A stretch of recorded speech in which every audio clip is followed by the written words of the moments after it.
these are the holes that will be used to screw through this back piece of plywood, or this frame sheet I've called it, into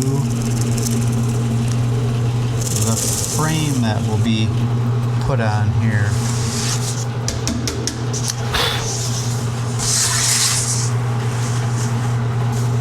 And there's quite a few. There's a 4 on the short edge and 5 on the long edge. These are being done before finishing so that I can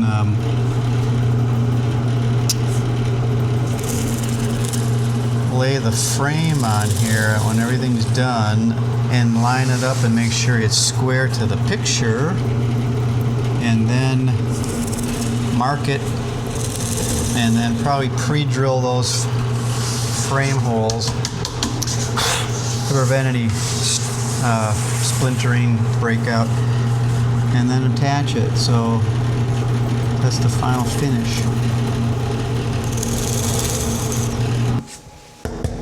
This is really a cool bit. The way this one works is that it's got a it's a stopper with a no thrust bearing on there, so when it bottoms out, it sets the countersink, so you don't have to mess around with adjusting anything on your drill press, and it's local to that area.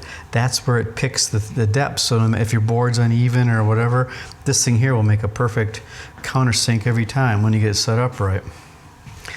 I like it, so I just have to make sure everything's tight on here. I think, yeah, perfect. Let's drop right in there. Nice. Nice and smooth, right? Flush with the surface, if you can see that. All right, we're good.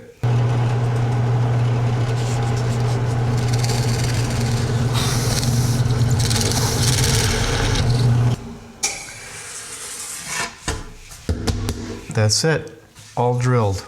All the holes are there. Got them all in. All right. That can be primed